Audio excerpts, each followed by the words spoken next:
decía, viendo lo que es exactitud. Ya vimos cómo exactitud y precisión. Ya vimos cómo nosotros podemos estimar la precisión y la exactitud. Además, vimos cómo se analiza de forma diferente, dependiendo si es un método analítico o un método bioanalítico. Pero también nosotros a través de estos dos parámetros podemos establecer o comparar estas características entre dos métodos. Por ejemplo, si yo ya tengo un método de referencia, como en este caso lo que hay en la diapositiva, ya tengo un método de referencia que es el método A, que este método ya está validado, pero a lo mejor por cuestiones de que quiero cambiar o por practicidad, quiero implementar otro método, ¿sí? Por ejemplo, el método B, ¿sí? Yo puedo comparar estos métodos para ver si presenta la misma exactitud y precisión para justificar el cambio. Y a lo mejor puede, por ejemplo, en la farmacopea, si ustedes revisan versiones anteriores a la que tenemos, pueden ver que los métodos a lo mejor van cambiando. La mayoría de hoy en día, muchos de los métodos que se tienen para, por ejemplo, hacer la de valoración, uniformidad de dosis, ya son métodos donde la técnica analítica es la de cromatografía y anteriormente era espectrofotometría, o ya sea UV visible, ¿no? Entonces, ¿cómo hicieron ese cambio? Pues justificamos que el método con lo que vamos a sustituir, pues tiene las mismas características de precisión y exactitud, y a lo mejor nos va a facilitar a procesar más muestras o reducir el tiempo de análisis. Entonces, podemos nosotros evaluar estas características mediante lo que vamos a ver a continuación. Y bueno, ya habíamos hablado que cuando nosotros hablamos de precisión, lo que nosotros estamos viendo es la variación entre las diferentes determinaciones. Por lo que si yo quiero comparar la precisión de dos métodos, pues yo puedo verificar las varianzas y voy a verificar si las varianzas son homogéneas o heterogéneas. Y bueno, ustedes saben que la prueba estadística para comparar varianzas, ya lo vimos, es la prueba de F. ¿Qué hace la F? ¿Cómo que se establece F? Pues se contrasta las varianzas. En este caso, entre la varianza que yo tengo como referencia con respecto a la varianza que es mi cambio de mi método, ¿no? El método B, el que estoy proponiendo. Entonces se saca la razón de varianza, sí, que es el valor de F, y esa razón de varianza experimental, lo que se hace es contrastar con una razón de varianza crítica o de referencia, que es la F de tablas. Entonces, nosotros, ¿qué vamos a hacer? Vamos a buscar en F de tablas en función de los grados de libertad de mi varianza A con respecto a mi grado de libertad de mi varianza B. Aquí los tengo, ¿sí? Y con una significancia de 0.05. Por ejemplo, si yo busco en las tablas, que si tengo grados de libertad 5 con grados de libertad B de 5, y una significancia de 0.05 me da 5.05. Entonces yo contrasto. Si F experimental es menor a F de tablas, igual nosotros aquí no se los puse, pero yo considero, ¿sí? Hipótesis nula, que la varianza A es igual a la varianza B, ¿sí? Y la hipótesis alterna es que la varianza A pues es diferente a la varianza B, ¿sí? Entonces, las varianzas son iguales y cuando F de experimental es menor a F de tablas, o este F experimental se puede expresar en probabilidad. Entonces, cuando P es mayor a 0.05, ¿sí? Entonces digo que las precisiones son semejantes. Esto es en cuestión a la precisión, pero también quiero ver la exactitud. Y bueno, cuando yo hablo de exactitud, pues yo voy a comparar un valor de referencia contra mi valor que yo estoy probando. Y bueno, para eso tenemos la prueba de T, en donde lo que voy a comparar son las medias. Entonces recuerden, saco mi T experimental, recuerden que a mí en la prueba de verificación de varianza, ya me dicen que las varianzas son iguales, entonces uso la fórmula de la prueba de T para varianzas homogéneas, que es esta que yo tengo aquí, ¿sí? Recuerden que esta valor que de aquí está aquí es la varianza de los dos, de ambas muestras, que es en la varianza combinada o pool, ¿sí? Entonces aquí la saco y bueno, ya con este test experimental, pues es lo mismo. Yo voy a contrastar mi test experimental con T de tablas, ¿sí? Y cuando T experimental es menor a T de tablas, te dice que no hay diferencia entre las dos medias. Recuerden también, la hipótesis son la misma, que bueno, es lo mismo que hemos estado viendo. La hipótesis nula me dice que la media de A es igual a la media de B. Y la alterna, que la media de A es diferente a la media de B. ¿Tiene alguna duda hasta aquí? Bueno, como no tienen ninguna duda, vamos a resolver el ejercicio que les presenté en las diapositivas y que están en la hoja de Excel que es la que falta de ver en el archivo de exactitud y precisión. ¿Ya todos tienen abierto ese archivo? Sí, profe. Bueno, muy bien. Primero, ¿qué tenemos que hacer? Pues establecer las medias. Las medias del método A, ¿sí? Todos llevan ese mismo valor, ¿ya? Y luego la desviación estándar, ¿sí? La varianza, que me he sacado directamente con la fórmula, pero bueno, este valor que tengo aquí, lo elevo al cuadrado. ¿Todos ya hicieron eso? Ya. Bueno, muy bien. Les decía que podemos, vamos a hacer lo mismo para el método B. Bueno, vamos a sacar el F experimental. Ahí está la casilla donde yo puse que pongan F experimental y yo voy a dividir las varianzas. La varianza del método A entre la varianza del método B. Y me da 1.0542. ¿Se acuerdan que yo esto lo voy a contrastar con la F de tablas? Sí, que aquí está. Este es la F de tablas. Vean, aquí está la significancia de 0.05. Déjenme lo ven, aquí está. Los grados de libertad del método A, ¿sí? Que habíamos dicho que es 5. En los grados de libertad, lo del método B, ¿sí? Que es 5. Entonces cruzo y vean aquí dice 5.05. Entonces así se busca en las tablas. Entonces, ¿qué me dicen de esto? ¿Las varianzas son iguales o son diferentes? Diferentes. ¿De veras? Que son iguales. Son iguales, recuerden mi Porque hipótesis la experimental es menor que la de tabla y se acepta la hipótesis nula. ¿Sí? Sí, chicos, recuerden. Sí, profe. Cuando se acepta la hipótesis alterna es al revés. F experimental es mucho mayor que F de tablas, ¿sí? Y se acuerdan de la nova, la F es súper alta cuando está más alta que la F de referencia. Y bueno, vamos con la exactitud, ¿sí? En este caso, vamos a obtener la T experimental, pero para obtener esa T experimental, pues nosotros primero debemos sacar la varianza pool, ¿sí? Que va a combinar las dos variantes del método A y del método B con respecto a sus grados de libertad. Entonces, esta fórmula grandota que tenemos aquí, pues hay que obtener esa varianza. Me dice NA menos 1, N es el número de observaciones, que ya hemos dicho que eran 6, menos 1 son 5, y este se va a multiplicar por la varianza de A, aquí está, y lo voy a sumar con igual 5 por la varianza de B. Y todo esto se va a dividir entre los grados de libertad de A, que eran 5, más los de B, que es 5. Y me da 0.63. ¿Les dio parecido? Sí, maestra. Y bueno, ya sí, ahora sí puedo sacar el valor de T experimental, que es la diferencia de la media de A menos la media de B entre esa varianza, entre 0.63. ¿no? Bueno, ¿es de ese valor? ¿Podría repetir cómo hizo el cálculo, profesora? Ok, voy a ver porque sí me está dando raro. Ok, ¿qué quieres que repite?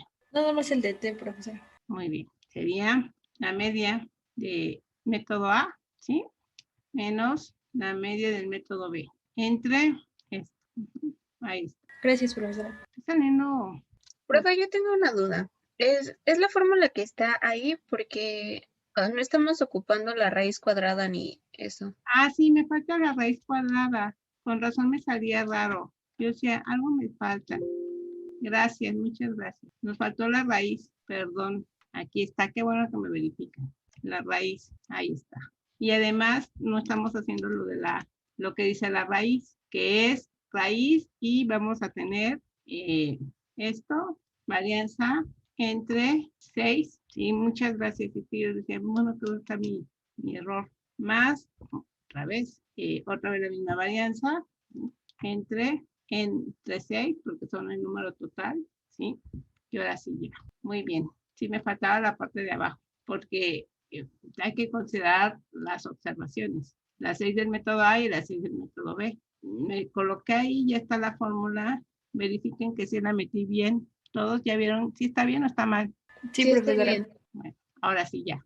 Está el valor. Punto 3636. Si es que estaba yo calculándolo cuando es con una sola muestra y no aquí son dos, comparación de dos muestras. ¿Sí? ¿Alguna duda hasta aquí? ¿Comentario? Bueno, nosotros tendríamos que buscar la T de tablas, ¿sí? Tal como ir a buscar T de tablas igual en una tabla de T, que creo que está acá, donde nos dice que tenemos 2 grados de libertad. Tenemos el grado de libertad del método A y los grados de libertad del método B, y este se le resta -2. O sea, tenemos 6 más 6, menos 2 son 10, con una significancia 0.05, pero acuérdense que es una bilateral, entonces es 0.05 entre 2. Y bueno, si yo busco en T de tablas, me da este valor, 2.228, que está acá, ¿no? 10 a 10. Aquí está, 10 con 9.05, 2.23. Que redondeándolo, pues sí es 2.22, 2.23. Bueno, o la otra que podemos hacer es que Excel también nos puede dar ese valor crítico. Aquí está el inverso de T, de 2 colas, que ya colocamos el valor de alfa, que es 0.05, y los grados de libertad, que es 10. Entonces nos da lo mismo, 2.23. Y bueno, ¿qué concluimos con ese valor si contrasto el valor de T con el T experimental? ¿Alguien me puede decir? ¿También se acepta la hipótesis nula? Que no hay diferencia entre las medias. ¿Hay qué? No hay diferencia entre las medias. Exacto. Las medias son iguales, entonces la exactitud pues va a ser semejante. Es semejante, ¿no? ¿Sí? ¿Todos entendieron esto? Bueno, este es el camino largo.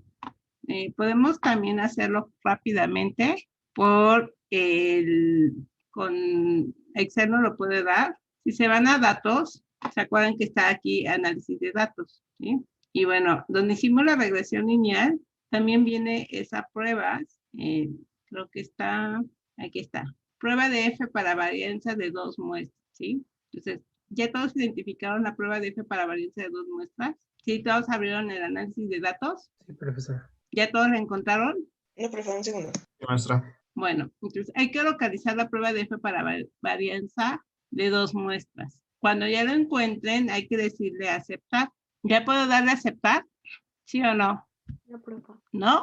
Ya. Bueno, le doy a aceptar y aquí hay que poner los rótulos, hay que activar la casilla de rótulos y me dice la entrada de la variable 1. Voy a tomar donde dice método A hasta las 6 observaciones. Y luego rótulo de variable 2, igual, tomo el método B y todas sus muestras. ¿Todos ya seleccionaron esos datos? Le voy a decir también el rango de salida. Le voy a pedir que el rango de salida sea en esta misma hoja, es decir, que acá abajo, donde no tengo nada.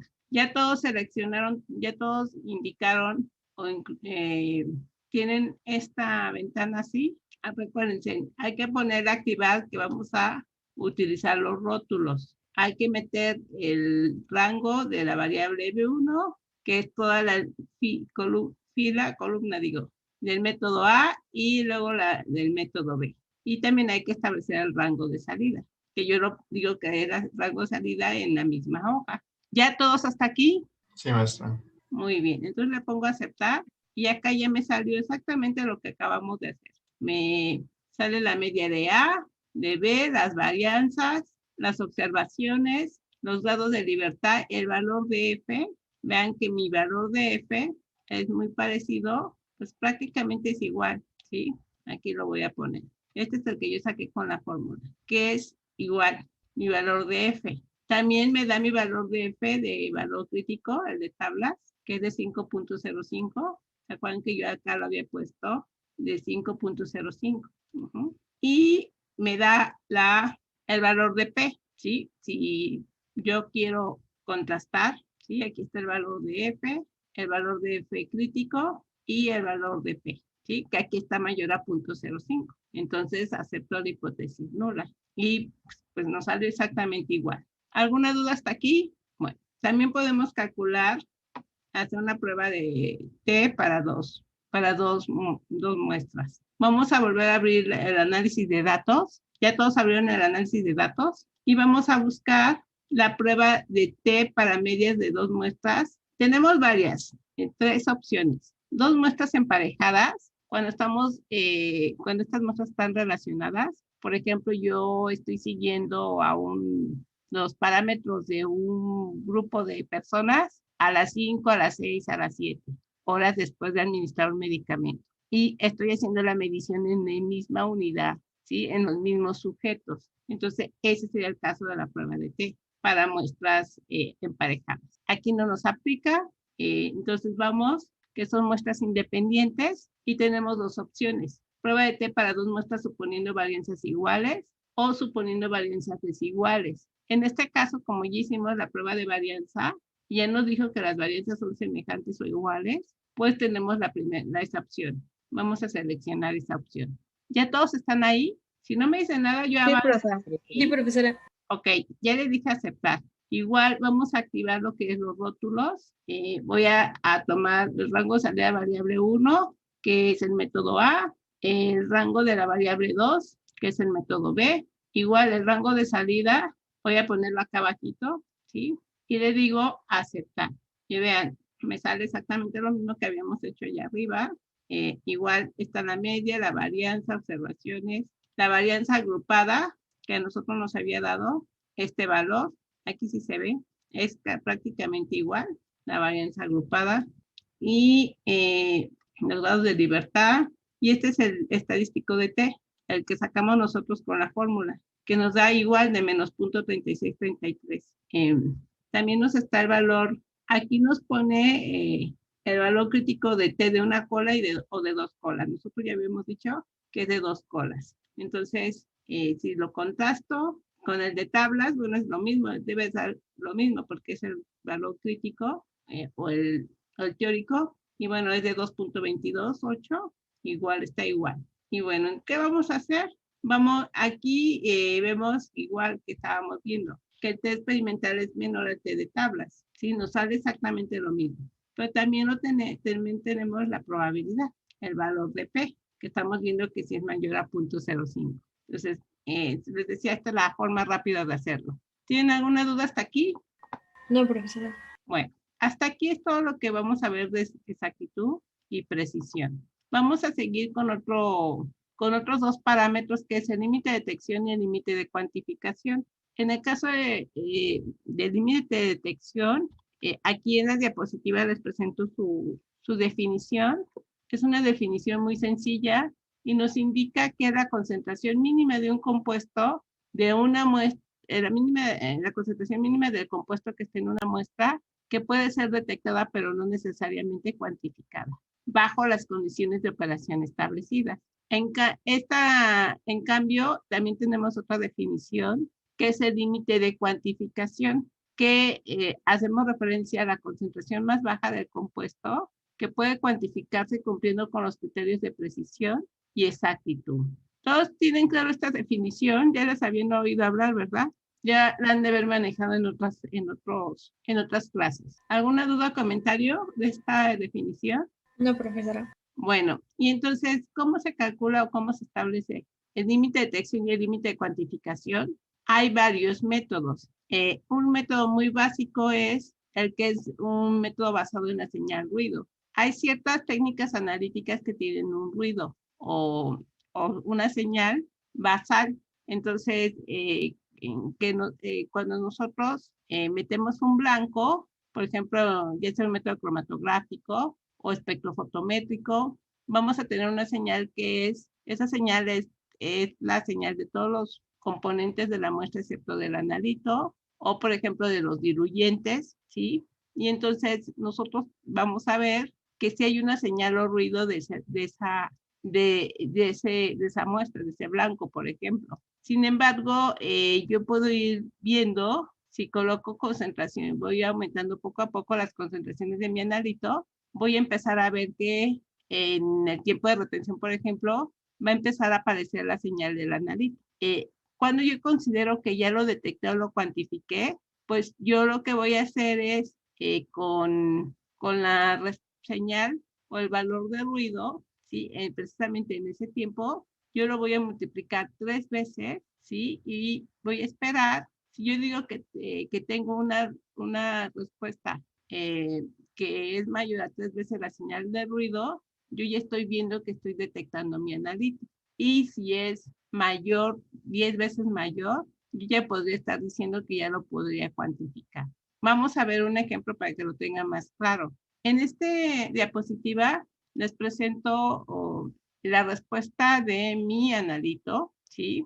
Y también la respuesta de mi blanco. Yo, por ejemplo, mido o establezco la respuesta del blanco y veo que la señal analítica de esa respuesta de mi blanco, en el tiempo, por ejemplo, este es un método cromatográfico, en el tiempo de interés es de 3.525, es la área.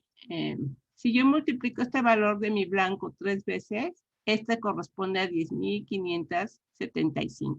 Posteriormente, se preparan unas soluciones crecientes de mi analito, que va de 0.5 a 2.5. Y se mide o se establece la señal analítica de estas soluciones. En base a esto que yo tengo aquí en esta diapositiva, ¿me pueden decir cuál es mi límite de detección? ¿Nadie? ¿Sería el de 10.575? Pero esto solamente es 3 veces mi señal de ruido, ¿sí?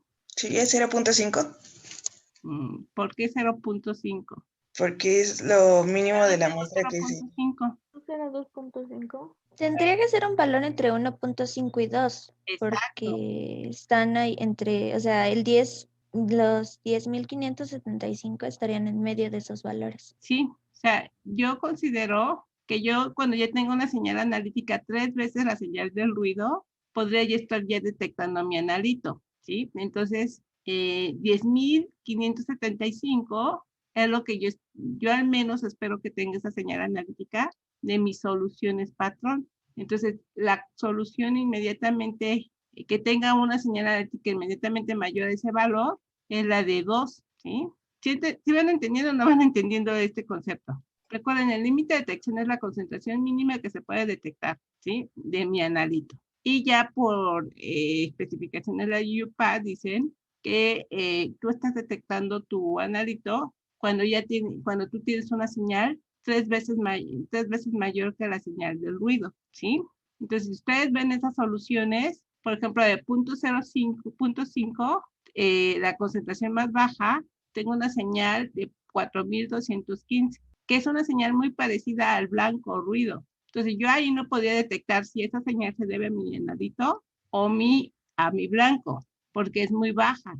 Y vamos viendo que la señal analítica va aumentando conforme aumente la concentración de mi analito. Pero si aumenta 3 veces esa señal con respecto a lo que yo tuve el ruido, yo ya puedo decir que ya estoy detectando a mi analito. Por eso, como bien dijo su compañera, pues yo espero que la señal que está entre 1.5 y 2, ahí está la señal de 3 veces el ruido.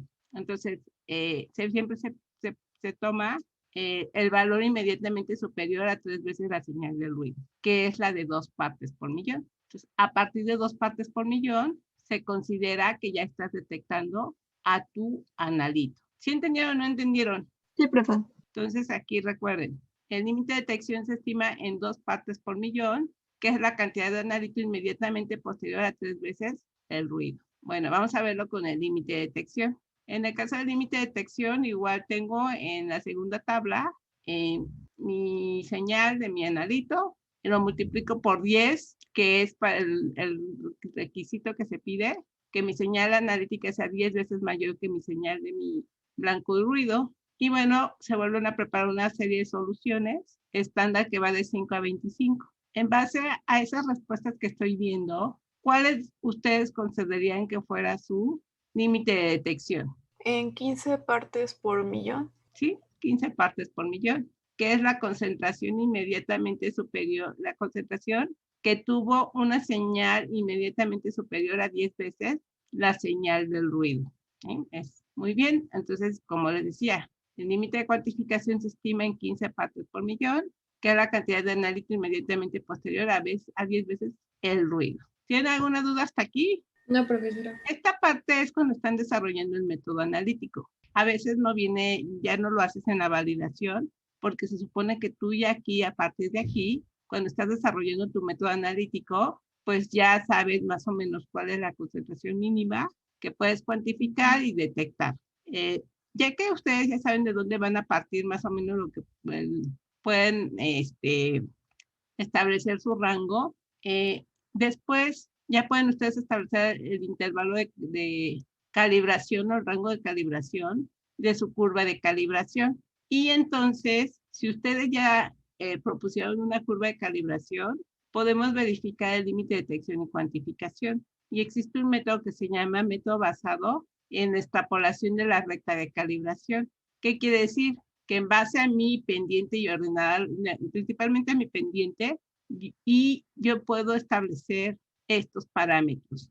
Puedo establecer el límite de detección y cuantificación usando la pendiente, por ejemplo aquí, y hoy la desviación estándar de los blancos. ¿Sí? Puedo meter una serie de blancos y establecer su desviación estándar. O puedo usar la pendiente y considerar la desviación estándar de la regresión.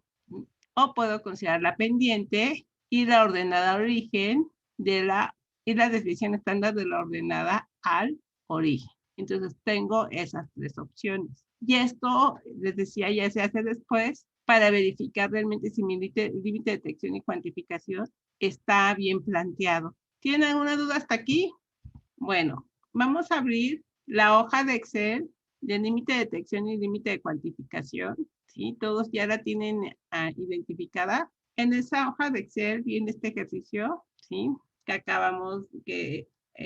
vamos a resolver. Aquí tengo la curva de calibración como la que hemos estado trabajando. ¿Se acuerdan que esta es la curva de calibración de la linealidad del sistema que vimos en la primera clase de validación cuando empezamos a hacer los ejercicios? De esta curva de calibración yo tengo también una serie de blancos. Vean que el blanco tiene una señal analítica, que en este caso pues es un método espectrofotométrico. Entonces mi señal analítica es en absorbancia. Y voy a establecer el límite de detección y en base a la curva de calibración, considerando la desviación estándar de los blancos, la desviación estándar de la regresión y la desviación estándar de la ordenada al origen. Bueno, vamos a resolverlo.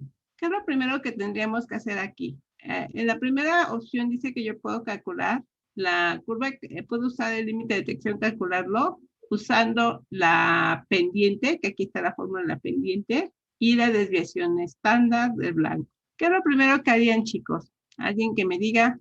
¿Sacar la pendiente, profesora? Tenemos que calcular la pendiente. Todos ya sabemos calcular la pendiente con la fórmula igual pendiente. Meto el valor de Y el valor de X. Ya tengo el valor de la pendiente, ¿sí? Que es 0.0036. Posteriormente, necesito sacar, aquí si vemos en la fórmula, lo voy a hacer en base a la desviación estándar del blanco. Y aquí tengo una serie de blancos, se midió el blanco por triplicado. Entonces voy a sacar el promedio, más bien su desviación estándar, porque el promedio no me interesa. Entonces, desviación estándar, ¿no? Desviación estándar. Entonces aquí ya tengo mi desviación estándar de mi triplicado. Ahí está. Entonces ya tengo la desviación estándar, cerrar, sí, y es esta lo que tengo, y mi pendiente. Y voy a sustituirla, voy a sustituir en la fórmula. La voy a volver a hacer para que vean. Entonces es 3.3, lo voy a multiplicar por la desviación estándar del blanco, que es 0.015, ¿sí? Y lo voy a dividir entre la pendiente. ¿Está bien la sustitución de la fórmula, chicos? Verifíquenme, por favor, porque yo acá estoy a ciegas, ¿sí? ¿Todos lo hicieron así igual y sí coincide con la fórmula? Sí, profesora. Ya le doy Sí, enter profa. de 14. Entonces, mi límite de detección es 14.54. Recuerden que esto está microgramos por mililitro. ¿Sí? Profa, ¿puede poner cómo obtuvo la desviación estándar? Porque a mí me da un valor diferente. Desviación estándar de la muestra, ¿sí? ¿Sí me dices esa? Ah, ya vi el error. Gracias, profa. Muy bien. Entonces yo estoy diciendo que a partir de 14.54 microgramos por litro yo ya puedo empezar a detectar mi analito. Que bueno, pues más o menos ese valor está por abajo de de la concentración más baja que yo propuse en mi curva de calibración. ¿Sí? ¿Tienen alguna duda hasta aquí? ¿Podemos repetir cómo obtuvo el 14.59? Es que ahí me perdí. Incluyendo la fórmula. Recuerden, yo espero que tenga yo espero que multiplicando 3.3 por mi desviación de mi blanco, yo ya estoy al menos diciendo que tengo una señal mayor a ese valor, ¿sí? Y ya puedo decir que pues ya estoy considerando, pues que ya estoy detectando mi analito, pero estoy considerando también pues el cambio a mi pendiente, ¿sí? Entonces yo sustituí en la fórmula que está arriba para calcular el límite de detección en base a la curva de calibración y la desviación estándar de los blancos. Sí, gracias. Profesora, una pregunta es que, Sí. bueno, lo mismo que mi compañero, nada más la B es la pendiente, ¿verdad? Sí, acuérdense que B1 en mis fórmulas es pendiente. Ok, gracias, profesora. ¿Alguna otra duda o comentario? Bueno, esto es con respecto a la desviación estándar de los blancos, pero también esto es tomando en cuenta solo el valor del blanco, pero podemos nosotros también saber, bueno, calcular el límite de detección en función de todo mi rango o mi curva de calibración. En este caso, pues a través de la desviación estándar de la regresión o lo que conocemos como error típico de la regresión. Entonces, en este caso, ¿cómo calculamos el error típico de la regresión? En Excel tenemos la fórmula, o si se acuerdan que es lo que hay cuando calculan el coeficiente de variación de la regresión lineal, todo lo que está dentro de la raíz cuadrada. Entonces, vamos a calcular el error típico. Esta es la fórmula, esta es la función de Excel que me calcula el error típico de la regresión lineal o desviación estándar de la regresión lineal. Entonces, igual me va a pedir el valor de Y, que es el valor conocido, digo, el valor de la variable dependiente, y después me pide el valor de X, que es mi variable independiente. Entonces, ya calculo mi error típico, ¿sí? Y me da que es de 0.028. ¿Todos les dio ese valor igualito o parecido? Sí, profe. Ok. Vamos a sustituir en la fórmula. Ahora en la fórmula lo que yo voy a hacer es multiplicar 3.3 por esa desviación estándar de la regresión y lo voy a dividir entre la pendiente, ¿sí? Y me da de 28.86. Aquí ya me da un valor un poco más alto porque yo estoy considerando pues el ajuste de mi modelo, ¿sí? La desviación estándar, la dispersión de mis datos alrededor de mi modelo, considerando pues todo mi rango de mi curva de calibración. Sí me da un poco más alto, pero bueno, vamos a ver que sí difiere, pero pues no está tan diferente. ¿Todos tienen el mismo valor hasta aquí? Sí. Bueno, y finalmente podemos calcular el límite de detección, no considerando, vamos a considerar usar la desviación estándar de la ordenada al origen. Y bueno, ¿cómo calculo esa desviación estándar? Que es una formulota muy grande, pero también lo puedo sacar rápidamente, ¿sí? De mi análisis de regresión lineal, que me hace, aquí está análisis de datos, yo calculo mi regresión, y digo aceptar, ¿sí? Voy a calcular mi regresión, está mi valor de Y, mi valor de X, ¿sí? Y voy a pedir mi rango de salida aquí mismo, aquí abajo, ¿sí? Entonces nada más le voy a decir que me haga mi regresión lineal, y aquí en donde está mi cálculo de mis parámetros, que aquí está el intercepto, y aquí viene lo que dice el error típico, esta parte. Esa es la desviación estándar de mi ordenador origen. En el caso de la pendiente también me da la desviación estándar de la pendiente. En este caso yo necesito la del ordenador origen. Entonces este valor que tengo de 0.019 lo voy a pasar acá arriba. Y que esa es mi desviación estándar de mi ordenador origen. Y bueno, sustituyo en la fórmula exactamente igual que hace rato. 3.3 por el error típico de la ordenada al origen entre mi pendiente. Y me da de 17. ¿Ya lo hicieron, chicos? Sí, maestra. Profesora, si a mí en el de por regresión no me aparece la fórmula del error estándar del estimado, ¿cómo lo podría hacer? Sí, en el de arriba. Salir. A ver, voy a dejar de compartir, voy a dejar de compartir y me compartes tú esta. Es que en Google Sheets no está la opción, profesora. Tendría que, tendría que existir. Debe de, a ver, deja ver en las funciones. Ah, no, ya encontré cómo está, ya lo encontré bien. Sí, de veras que sí debería de existir porque no te puede hacer una de esas regresión lineal si no te da todo esto, ¿sí? Que son las pruebas estadísticas que se necesita para hacer un análisis de regresión lineal. ¿Sí? ¿Ya lo encontraste entonces? Ay, sí, ya lo encontré, gracias. Bueno. ¿Calculó el error típico de esa? Es que estaba haciendo el análisis. ¿Qué pasó? Que cómo lo calculó. Es que yo no vi. Bueno, muy bien. Yo les decía que el error típico pues se calcula con una formulota. El error, acuérdense, en es el error típico, pero de la ordenada al origen, ¿sí, no? O la desviación estándar de la ordenada al origen, ¿sí? Y les decía que cuando nosotros hacemos el análisis de regresión lineal, en donde en el cuadro, en la tabla, donde nos dan los valores de la pendiente y la ordenada al origen, recuerden que este es el valor de la ordenada al origen y este es el de la pendiente. A un lado de esa casilla viene el error típico o la desviación estándar, ¿sí? O la desviación estándar. ¿Sí? Entonces, a un lado está tanto de la pendiente como de la ordenada al origen, ¿sí? Entonces, aquí lo tomé del análisis de regresión lineal, ¿sí? Ok, sí, gracias, profe. Vean que este límite de detección es muy parecido al límite de detección de la desviación estándar del blanco. ¿Por qué? Porque la desviación estándar ordenada al origen tiende a ser muy parecida a la desviación estándar de los blancos, porque realmente es eso, ¿sí? Es lo que es el valor que es hacia el intercepto, ¿sí?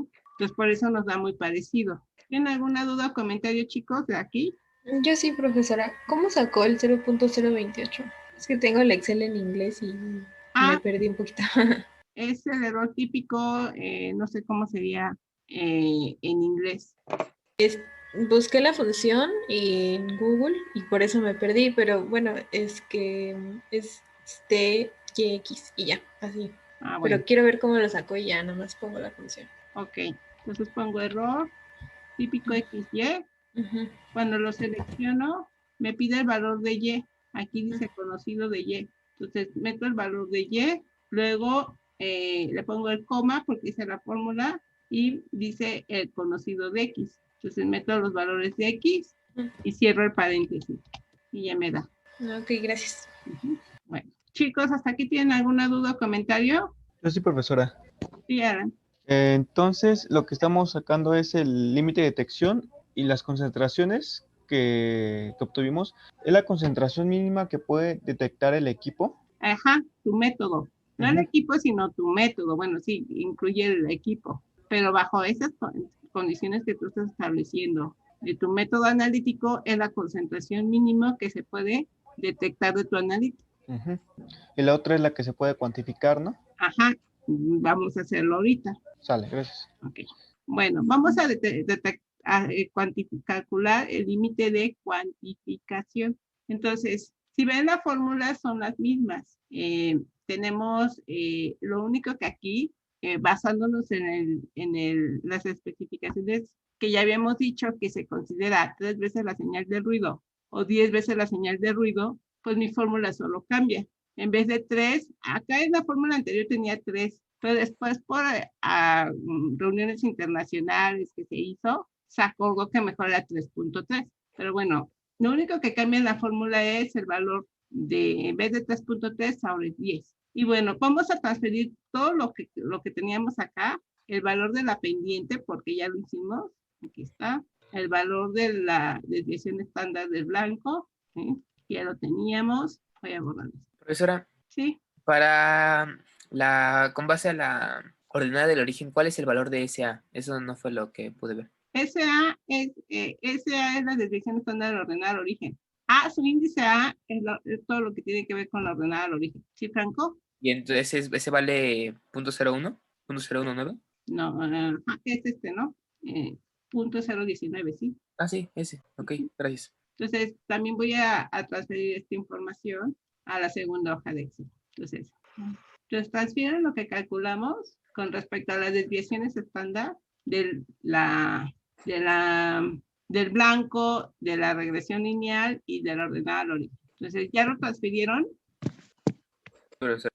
Bueno, entonces, ahora vamos a sustituir, es la misma fórmula, solo que en vez de 3.3, pues es 10. Entonces, vamos a empezar a calcular la primera, que es multiplicar la desviación estándar del blanco por 10 y dividirlo entre la pendiente, que me da 44.23, que está casi en el límite que yo aquí puse en esta curva de calibración. Ya todos sacaron el límite de cuantificación en base a la desviación estándar de los blancos. Sí, profe. Entonces vamos ahora con en base a la regresión lineal. 10 por 0.028 entre la pendiente. Aquí sí nos da más alta. Y ahorita vamos a discutir un poco por qué. Y la última, que es con la de la desviación estándar de la ordenada al origen.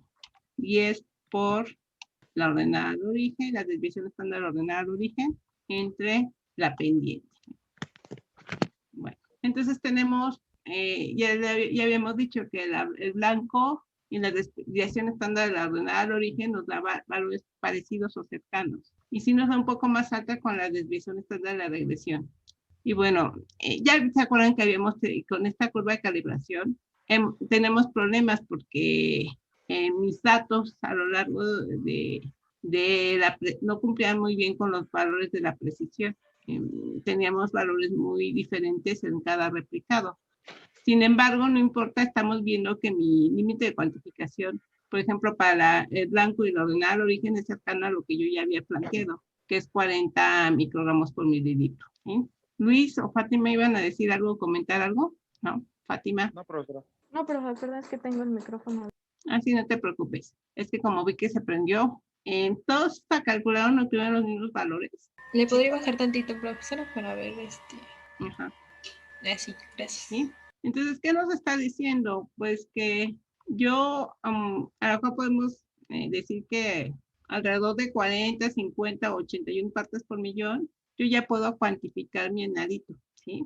Recuerden que la definición del límite de cuantificación habla que puedo cuantificar y que en función de que mis valores, bueno, esa concentración mínima va a ser cuantificada y se va a expresar en precisión y exactitud. No, va a ser preciso y exacto la cuantificación de mi analito, ¿sí? Entonces, a partir de esas concentraciones, yo ya podría decir que ya estoy, ahora sí, cuantificando y no detectando. ¿Tienen alguna duda? ¿Comentario, chicos? No, por favor. Les decía que todo este proceso se hace durante el desarrollo del método, ¿sí? Entonces, ustedes durante el desarrollo del método, pues están proponiendo su límite de detección, su límite de cuantificación, lo verifican su curva de calibración, establecen bien su modelo y en la validación solo verifican. En el caso de métodos analíticos, lo de perfil de solución, no nos habla nada de límite de cuantificación, pero sí en métodos bioanalíticos, sí nos dice del límite inferior de cuantificación, que, bueno, aunque nuestro método analítico pueda cuantificar una concentración mínima del analito, una concentración que yo establecí, pues recuerden que también su rango, su curva de calibración va a ser en función de lo que ustedes esperan obtener en su muestra, ¿sí? Entonces, a veces, pues su límite de cuantificación real del método analítico es diferente a su límite inferior de cuantificación, porque a lo mejor sus concentraciones esperadas son más altas. Sin embargo, siempre nos piden en los métodos analíticos, bioanalíticos en particular, verificar ese límite inferior de cuantificación, si sí cumple con precisión y exactitud. Inclusive si ustedes revisan, se acuerdan que el límite inferior de cuantificación nosotros lo verificamos en la parte de precisión, en reproducibilidad y repetibilidad. ¿Sí? Ahí es donde preparamos por quintuplicado el límite inferior y debe de estar menor o igual a un porcentaje. ¿Sí se acuerdan lo que dice la norma?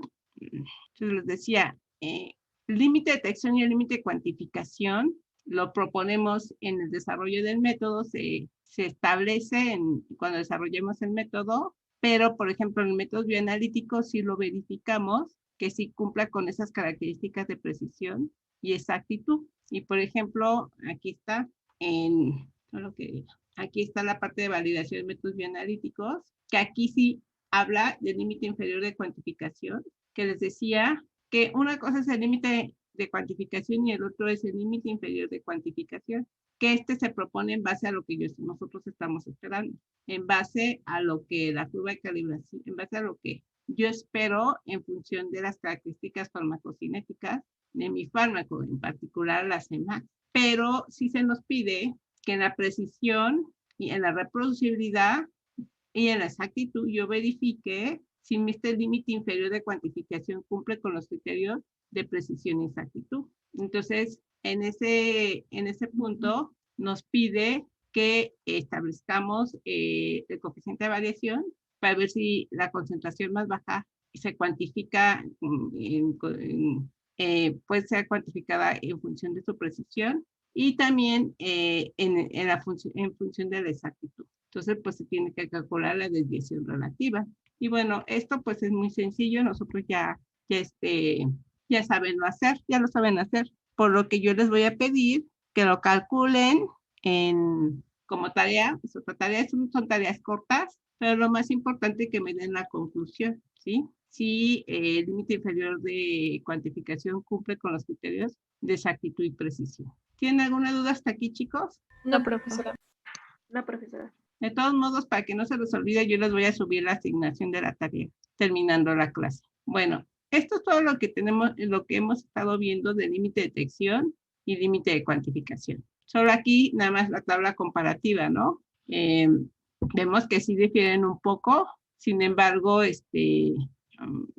esa diferencia pues ya se debe en función de lo que nosotros estamos haciendo el cálculo. Y les decía, en métodos bioanalíticos, el límite de cuantificación se debe analizar por quintuplicado, que es la concentración más baja, y tiene ciertos criterios que ustedes deben de concluir. Este ejercicio lo deben de concluir si cumple o no cumple. Bueno, vamos a continuar con los parámetros de validación y vamos a seguir con uno que es estabilidad de la muestra. ¿Alguien me puede decir qué entiende por estabilidad? ¿O qué entenderían con ese parámetro de validación de estabilidad de la muestra? ¿Se llega a degradar la muestra con respecto al tiempo? Si ustedes buscan en la NOM 177 viene una definición de estabilidad. Hace referencia a la propiedad del compuesto por analizar de conservar sus características desde el momento de muestreo hasta su análisis. Y les decía, raras veces en los estudios de biodisponibilidad, por ejemplo, una vez que se toma la muestra, pues no se analiza de forma indirecta, de forma inmediata. La mayoría de los estudios suelen almacenarse todas las muestras durante un periodo bajo ciertas condiciones de temperatura. Entonces nosotros debemos de asegurar que cuando se está almacenando las muestras, durante ese proceso de almacenamiento, el analítico no se degrade, ¿sí? Y es por eso que nosotros debemos de establecer este parámetro en la validación. ¿Cómo se hace o cómo se establece este parámetro? Pues primero se va a ver cuáles son las condiciones de temperatura y tiempo en las cuales nuestras muestras se van a ver sometidas, ¿sí? Y lo que se va a hacer es fraccionar muestras, ¿sí? Y vamos a someterlas a esas condiciones. Vamos a fraccionar nuestra muestra y vamos a analizarla de forma inmediata y también vamos a analizar las muestras que se van a someter a esas condiciones. Recuerden, hay que considerar temperatura, humedad, luz y tiempo, que son las condiciones que pueden favorecer o, bueno, pueden degradar a nuestro analito. ¿Y cómo se va a hacer el análisis de datos? Pues lo que se hace es, por ejemplo, en métodos bioanalíticos se va a analizar la muestra al menos por triplicado, al menos 2 niveles de concentración, nivel alto y nivel bajo, que estén dentro contemplados de la curva de calibración. Y se va a analizar, les decía, la muestra inmediatamente después de prepararlo, y también se va a analizar una muestra posterior a esto, a que se va a ver sometida a estas condiciones. Y bueno, también lo vemos en perfil de solución, también nosotros vamos a ver que durante el procesamiento de las muestras, se toman las muestras cuando se está haciendo el proceso de disolución y se juntan las muestras para después analizarlas. Entonces, todo ese periodo también se debe de evaluar si las condiciones son favorables y no se presenta alguna alteración en nuestro analito. Y vamos a hacer un ejercicio muy sencillo. Aquí en esta diapositiva yo tengo, por ejemplo, en un método cromatográfico, a veces los métodos cromatográficos tienen un carril donde se almacenan las muestras antes de inyectarse. Entonces, a veces las muestras pueden estar ahí almacenadas cierto periodo, dependiendo, por ejemplo, del tiempo de retención, ¿sí? O hasta que se junten todas las muestras. Entonces, podemos ver aquí en esta diapositiva, lo que quieren ver es si el tiempo de almacenaje en el inyector afecta al analito. Entonces, para eso se prepara una solución inicial que se inyectó inmediatamente después de prepararla y lo reconocen como la condición Y0. Y después almacenaron en el inyector 6 horas, 24 horas y 36 horas. Y entonces lo que vamos a ver es, vamos a contrastar. Cuando yo contrasto, cuando yo veo si mi concentración inicial no cambió con respecto a otras condiciones, estamos hablando de exactitud. Y para eso, pues, por ejemplo, para métodos analíticos, pues yo puedo calcular la diferencia absoluta, que ya se acuerdan de la fórmula de diferencia absoluta, que es hacer una resta entre mi valor de referencia, ¿sí? Menos el valor que yo estoy observando, ¿sí? Entonces, esa es lo que es la diferencia absoluta. Y bueno, vamos a resolver este ejercicio, ¿sí? Si ustedes revisan en sus hojas de Excel que les subí, viene una que dice estabilidad. Ya vayan abriendo esa hoja Excel. Aquí está. Está indicado como estabilidad 1. ¿Ya todos la abrieron? No. Bueno, vamos a esperar. Les decía que estos son ya análisis más sencillos. Ya pasamos lo más difícil, que fue la linealidad que fue lo de regresión. Aquí ya es lo más sencillo de todo. Entonces, ¿ya abrieron esa hoja de Excel, chicos? Sí. Entonces, nosotros vamos a establecer o vamos a contrastar mi condición inicial con respecto a las condiciones que yo estoy evaluando. En este caso, el almacenamiento de mi muestra en el inyector. Entonces, pues yo lo que voy a hacer es establecer la diferencia absoluta. De acuerdo a la diferencia absoluta, yo necesito conocer el promedio de mi condición inicial, que es mi Y0. Entonces, yo aquí tengo cuál va a ser mi promedio. Esto está expresado en porcentaje. Contenido de analito en porcentaje para un método cromatográfico, ¿no? Entonces, yo pongo mi promedio de mi condición inicial, ¿no? Y me sale este valor. Y también voy a calcular el promedio de las 6 horas, 24 horas y 36. Es decir, la ventaja de Excel es que solo corro la fórmula, ¿no? ¿Ya todos obtuvieron esos valores? Sí, ya. Sí, profesor. Entonces, ahora lo que yo voy a contrastar, voy a ver qué tanto difiere mi condición inicial con el resto de mis condiciones. Entonces voy a sacar la diferencia absoluta. Saco el absoluto, ¿sí? Mi condición que yo estoy evaluando, menos mi condición inicial, y lo voy a cerrar. Voy a fijar mi condición inicial con F4, porque también va a ser el mismo valor que voy a contrastar a las 24 y 36 horas. Entonces, para la primera 6 horas, a las 6 horas, mi diferencia absoluta es de 0.61. ¿Sí? Acuérdense que es en porcentaje. Hay una diferencia de 0.61%. Y bueno, voy a calcular para las 24. ¿Sí? Recuerden que yo fijé la fórmula. Y a las 24 la diferencia es de 0.35. Y a las 36 horas de 1.62. ¿Sí? Entonces, de acuerdo a los criterios de aceptación, si nosotros consultamos lo que nos dice, por ejemplo, la norma, habla de la estabilidad. Nosotros ahorita lo estamos haciendo muy sencillo, ¿no? Pero nuestra norma nos dice viene una parte de estabilidad. Aquí está. En los parámetros de validación con el fármaco viene linealidad y acá viene estabilidad de la muestra, ¿sí? Y dice que la diferencia absoluta no debe de ser del porcentaje cuantificado en el análisis inicial y final, debe ser menor al 3%. No lo copiamos y lo pongo aquí. ¿Qué concluyen de esto? Vamos a poner. Cumple. Para la primera 6 horas cumple. Sí, Sí cumple. Para las siguientes 24 horas. también, Sí, porque es menor. Y para las 36. también. También. ¿Qué quiere decir? Que Es si estable. yo almaceno mi muestra en el inyector hasta 36 horas, mis muestras se va a mantener estable durante todo ese periodo de almacenamiento, ¿sí? Y no va a afectar el análisis de mi muestra. Y esa es la relevancia. ¿Alguna duda o comentario sobre esto? No. ¿Qué pasaría si no cumpliría las 36 horas? Anabel, ¿qué harías si no cumple a las 36 horas? Pues verificar que cuando se utilice, estar conscientes que a las 36 horas ya no es estable, entonces nada más usarlo supongamos a 35 horas. Bueno, no a 35 porque no lo probaste, pero sí a 24, ¿no? 24.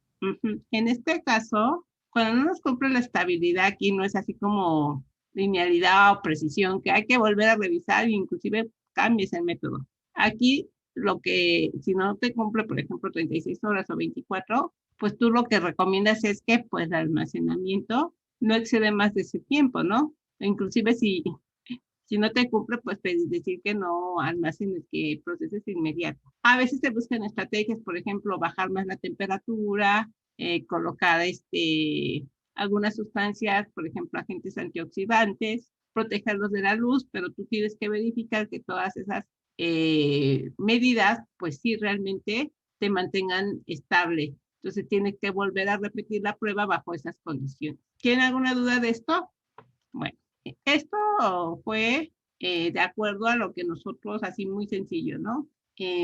Por ejemplo, en esta segunda hoja de Excel, si se pasan, en la segunda hoja de Excel, ya está más enfocado a lo que es, por ejemplo, perfiles de disolución. Aquí lo que están evaluando es la estabilidad de la muestra a temperatura ambiente y luz durante 48 horas.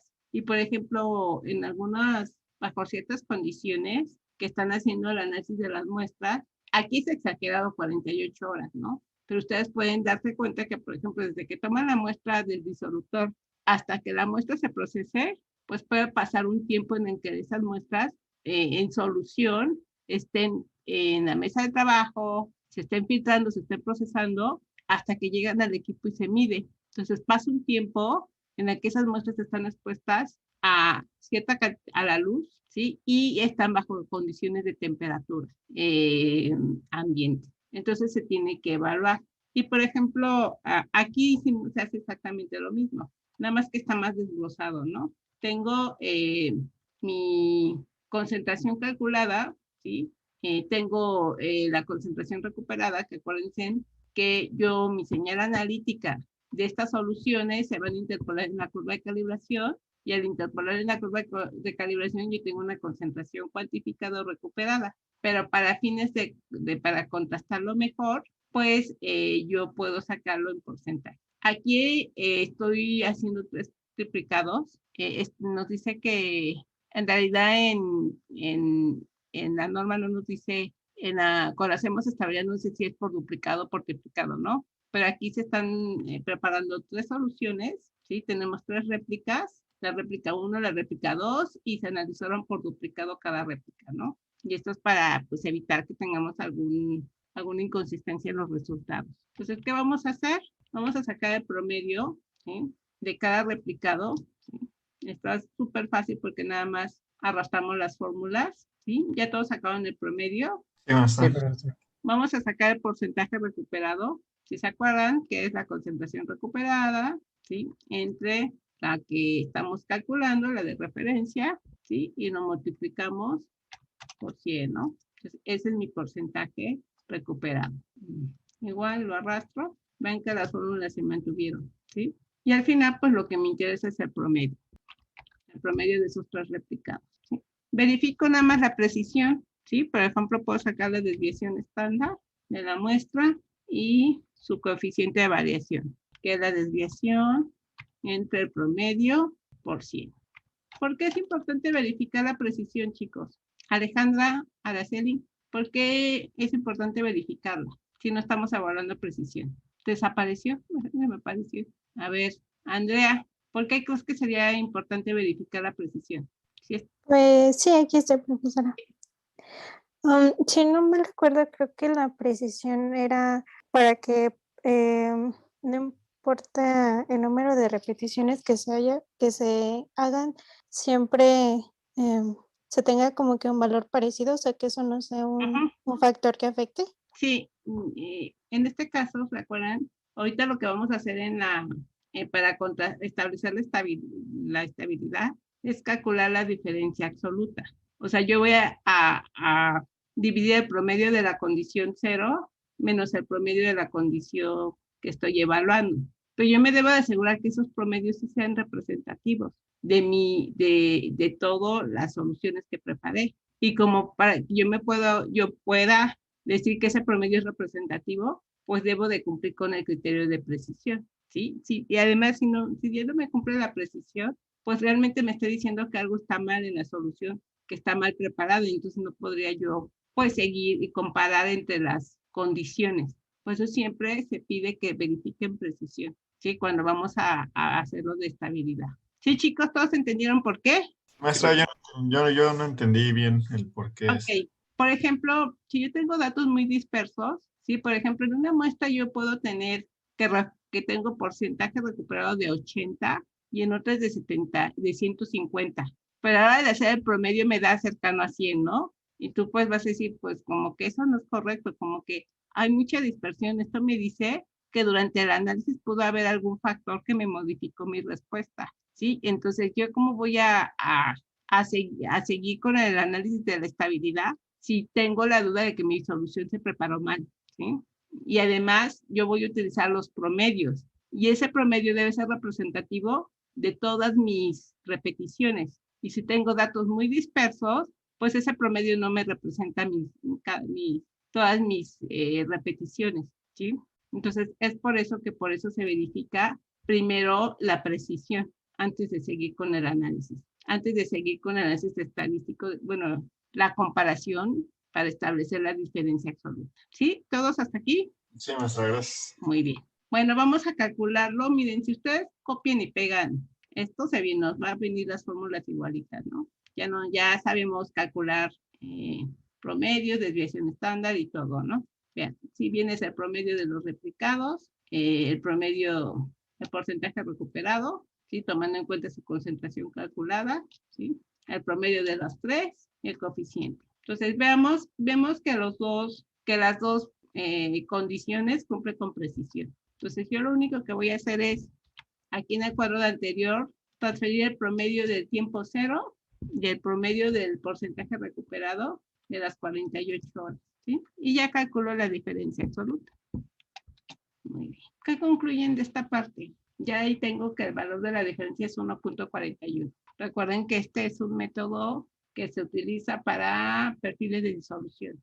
Que sí cumple. Sí cumple. Quiere decir que yo puedo dejar mi muestra hasta 48 horas a temperatura ambiente y luz, y mi analito no se va a degradar y por lo tanto no va a afectar la cuantificación de esto, ¿sí? ¿Por qué? Porque es menor al 3%. ¿Tienen alguna duda hasta aquí? Profesora. Sí, ¿qué pasó? ¿Alguien habló? No, que no había duda. Muy bien, Frank. Esto, vean cómo se maneja cuando vemos la estabilidad de un método analítico. Pero otra vez, ¿qué pasa con un método bioanalítico? En el caso de un método bioanalítico se nos complica la vida porque hay muchas condiciones. Voy a ponerle las normas. Nada más vean cuántas estabilidades se tienen que medir. En este caso, ¿ya ven la norma? En el numeral 9.198 dice estabilidad de la muestra.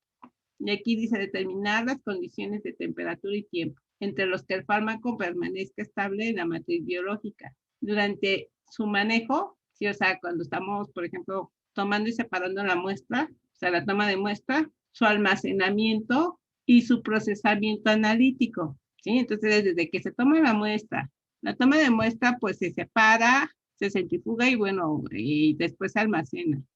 Se puede, ya después de almacenar, viene el procesamiento de la muestra. Para un método bioanalítico es más complejo, porque hay que separar los componentes de la matriz, hay que hacer procesos de extracción, purificación, y a lo mejor durante esos procesos hay tiempos en que nosotros vamos a parar el proceso, ¿sí? Entonces hay mucho más condiciones. Hay que evaluar por triplicado la respuesta del analito a las concentraciones de un control bajo y un control alto, ¿sí? Se va a analizar inmediatamente después de su preparación y después de ser sometidas a estas condiciones. Las muestras se tienen que interpolar en la curva de calibración, pero en una curva recién preparada, y las concentraciones obtenidas son comparadas contra la concentración nominal. Aquí es contra la concentración nominal. Y nosotros esperamos que la concentración promedio de cada nivel esté dentro del 15% de la concentración nominal.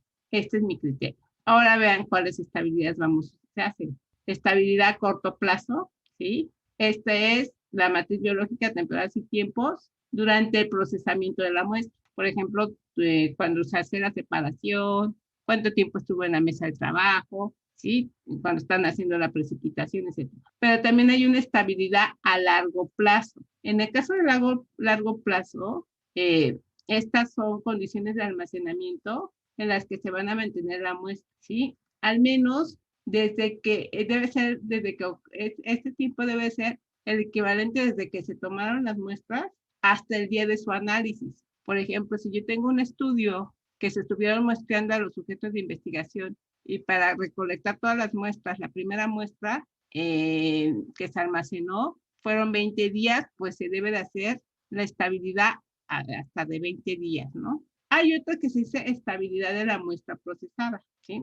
Es lo que les decía. A veces durante el procesamiento de la muestra, ¿sí? Por ejemplo, yo precipito, ¿sí? Proteínas. Y ya que separo mis proteínas, mi muestra está en, lo que sigue es, por ejemplo, concentrar. Y en ese punto yo puedo parar el proceso. Y un día precipito y al otro día llego y concentro. Entonces, en ese proceso que yo paré, pues también debo de ver el tiempo o las condiciones que mi analito no haya sufrido algún cambio. Entonces, y la muestra se llama muestra procesada, ¿sí? Porque ya tiene un cambio. Y les decía, muchos de los métodos que se utilizan para cuantificar este tipo de analitos, pues son métodos cromatográficos. Y, por ejemplo, algunos están automatizados, o la mayoría. Entonces, se coloca, por ejemplo, las muestras en el automuestreador, y desde que se analiza la primera muestra hasta la última, como vimos en el ejercicio anterior, puede pasar hasta más de 24 horas, 36 horas, ¿no? Entonces, hay que ver, ¿sí? O, por ejemplo, se prepara, ya tenemos todas las muestras, se colocan en el automuestreador y se acaba el día, la jornada, y pues vas a llegar al otro día a inyectar, ¿no? Entonces lo dejas en el automuestreador y ya llegas al otro día a inyectar. Entonces también hay que evaluar eso. Otro que también son los ciclos de congelación, descongelación. A veces, bueno, les decía, las muestras que se almacenan pues están congeladas. Se descongela la muestra para procesarla y analizarla. Pero si yo analicé la muestra y a lo mejor digo, creo que pues no me salió o los resultados son inconsistentes, tengo que reanalizar la muestra. Entonces, cuando se acaba de usar la muestra, cuando ya se separó, se vuelve a congelar. Entonces, si yo quiero reanalizar, pues tengo que descongelar otra vez la muestra. Entonces, yo me debo de asegurar que esos procesos de congelación, descongelación, no afectan a mi analito. Se les piden que establezcan la estabilidad de los ciclos de congelación, al menos de 3 ciclos. ¿Qué quiere decir? Mi muestra la descongelo, ¿sí? Espero las muestras aquí se mantienen, las muestras de al menos 12 horas, se descongelan y se vuelven a congelar al menos otra vez por 12 horas, ¿sí? Bajo las mismas condiciones. Entonces, esos son mis ciclos de 12 horas descongeladas y 12 horas congeladas, al menos por 3 ciclos. Entonces, todas estas condiciones deben de cumplir con este criterio, que la concentración promedio de cada nivel debe estar dentro del 15% de la concentración nominal, ¿sí? Todas estas. Pero también hay otra estabilidad que se debe de evaluar, que es la estabilidad en solución. A veces los estándares primarios son muy caros y muy raros, y a veces nada más te venden hasta 1 miligramo. Entonces solo tienes la oportunidad de hacer una sola pesada de tu solución madre. Entonces, de esa solución madre tienes que preparar todas tus curvas de calibración. Entonces, tu solución, tu estándar en solución, pues lo vas a almacenar durante todo el periodo que dure el análisis. Entonces, tú te debes de asegurar que esa solución, que tu analista en esa solución se mantenga pues estable. Y aquí dice, en caso de no utilizar una solución de referencia de manera inmediata, hay que demostrar la estabilidad de los analitos, al menos una muestra inyectada por triplicado de una solución de referencia y una solución de trabajo. Esto por triplicado por un tiempo igual o mayor al periodo de uso o de almacenamiento. Quiere decir, si mis corridas analíticas que yo voy a hacer van a ser durante 7 días, pues mi estabilidad va a ser durante esos 7 días bajo las condiciones que yo almacené mi muestra, ¿sí? Y el análisis va a ser diferente. Aquí yo voy a sacar el valor promedio de mi respuesta analítica de las soluciones inmediatamente después de las soluciones iniciales, y después voy a contrastar mi valor de mi respuesta analítica de las soluciones que se sometieron a esas condiciones. O sea, acá arriba, recuerden, son calcular las concentraciones en una curva de calibración. Acá abajo voy a comparar las respuestas analíticas de las soluciones en estudio y de las soluciones inmediatamente después de preparar. Y por eso, algo muy importante es el criterio. En este criterio, aquí el criterio cambia. Cuando hablamos de estabilidad de una solución, la diferencia de las respuestas analíticas promedio no debe ser mayor al 10%, ¿sí? Y eso no se les olvide. Cuando hablamos de estabilidad de solución, son diferentes a la estabilidad de la muestra, porque siempre pasan en el laboratorio que me ponen este criterio y andan ahí peleando con la maestra cuando el criterio real es el que les pide que es de acá. Entonces, no se olviden de esto. Pónganse por ahí una nota para la práctica 5, no confundir estabilidad de la muestra con estabilidad en solución. ¿Tienen alguna duda hasta aquí, chicos? Ya se me quedaron dormidos. No, profesora. Bueno. En estabilidad del método analítico, ¿puede nada más poner rápidamente los resultados solo para corroborar? Sí. Ah, ok, ya, gracias. Muy bien. Bueno, y ya vamos aquí, por ejemplo, en la última pestaña, tenemos la estabilidad del método analítico, de un método analítico, pero bioanalítico, en donde se están comparando la temperatura, la estabilidad, donde está la estabilidad en el automuestreador. Este automuestreador está en una temperatura de 10 grados y, bueno, lo que se tiene es el tiempo 0, el tiempo a 6 horas, 6.5 horas y el tiempo de 23 horas. Y tengo el control bajo y el control medio alto. Y se hizo por triplicado. Voy a calcular el promedio, ¿sí?, de cada una de las soluciones y condiciones. Aquí está el promedio, ¿sí? Les decía, recuerden, siempre debo yo de verificar la precisión, ¿sí? Tengo la desviación de la muestra, ¿sí? Y tengo el coeficiente de variación entre el promedio por 5. Y ahí está mi coeficiente de variación. Recuerden que mi coeficiente de variación, ¿sí?, debe ser el coeficiente, este es el criterio de precisión, de acuerdo a lo que indica parámetros bioanalíticos, ¿sí? Recuerden que aquí el coeficiente de variación debe ser, el coeficiente de variación debe ser menor o igual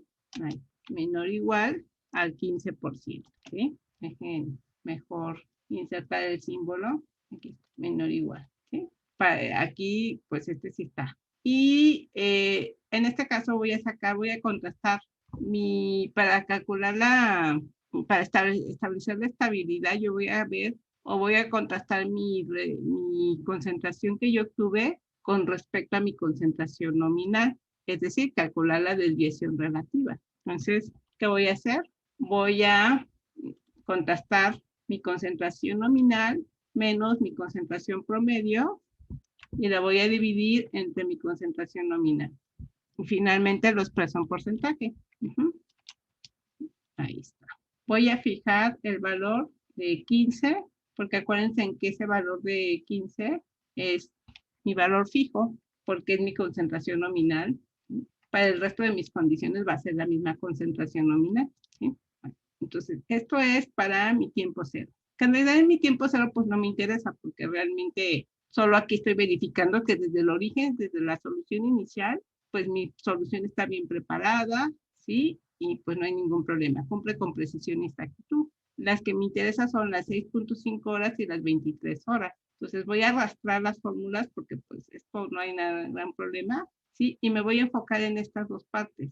Bueno, aquí estoy viendo que sigo cumpliendo con precisión. Mi coeficiente de variación sigue siendo menor a 15. Y aquí abajo es lo que me interesa, ¿sí?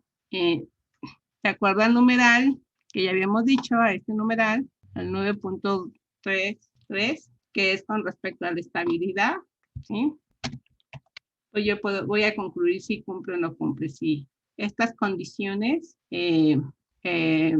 evitan, bueno, estas condiciones me garantizan que mi analito conserve sus características. Recuerden que me puede dar positivo o negativo, porque dice que debe estar dentro del 15, más o menos 15% de la concentración nominal, ¿sí? Entonces, esta va a ser también su segunda tarea. Yo aquí les resolví cómo se hizo para la primera parte, pero deben determinar la segunda parte, que es la segunda, la muestra control alto, y deben de concluir en base a los criterios de la NOM, ¿sí? Entonces, esta va a ser su tarea del día de hoy.